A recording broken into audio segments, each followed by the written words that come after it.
Hello YouTube, welcome back to the Web Gear Review. I am your host, the Web Gear Guy, and today I would like to take a look at an M-1951 field jacket. The last couple of videos that I've put out is on the M-1943 and the M-1950 field jackets. Now, this video here, as we see, is of the M-1951. And the M-1951 jacket, you're going to see, this is where they started to come out with quite a few different changes from the other field jackets. However, it still retains the iconic look of the M-1943 and the 1950 field jacket. But there are quite a few changes being made here. This field jacket here was well liked by a lot of the troops, and the way to my understanding is a lot of the troops like this field jacket more than they liked any other of the field jackets.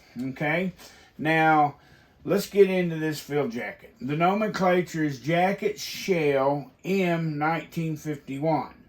Okay, this field jacket here is made of OG. Remember, they had switched to the olive green 107 colored, 9-ounce, weather-resistant, water-repellent, treated cotton cloth. Okay? Now, it was fully lined with similar treated 5.5-ounce cotton Oxford. Okay? See, now here's the lining of it. See, this here was a lighter weight cloth that this one was lined with, and but anyway, it was lined with that, okay? Now, it had a front zipper closure. Remember, the other ones have buttons.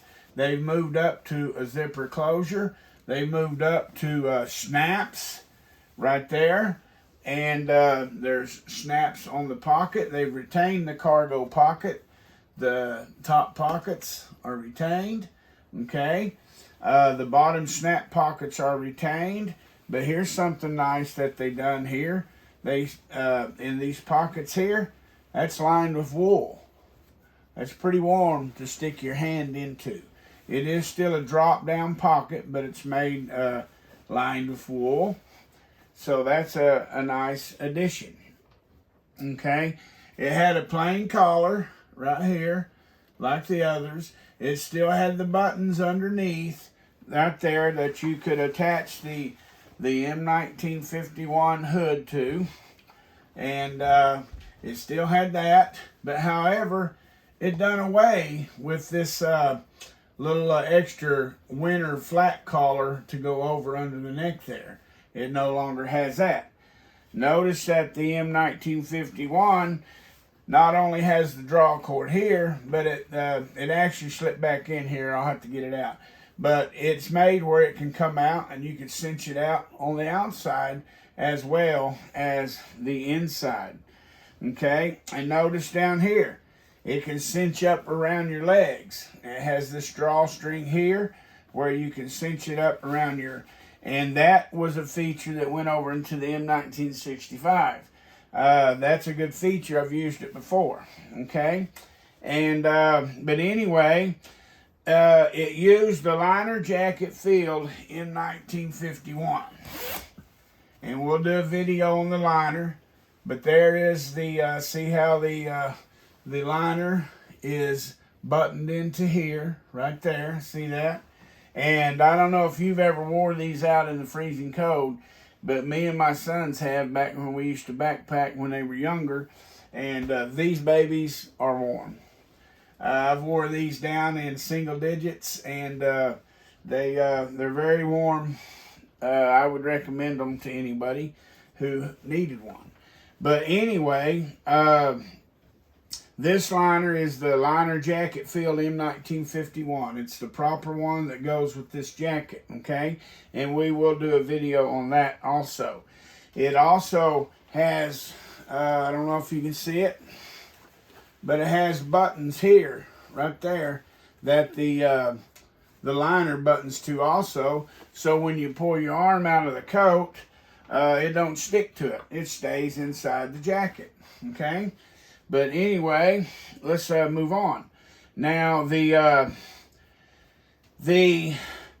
M-1951 hood is the exact same design as the M43. We'll take a look at the three hoods in another short video, so you'll have an up close, okay? And we'll do an up close comparison between the 51 and the 50 jacket also, so keep an eye out for those. But anyway, the Army officially designated the M1951 jacket shell as the M1951 coat on 27 March 1953. And again, on 16 November of 1956, the M1951 coat was redesignated as the M1951 olive green wind-resistant cotton satin filled coat.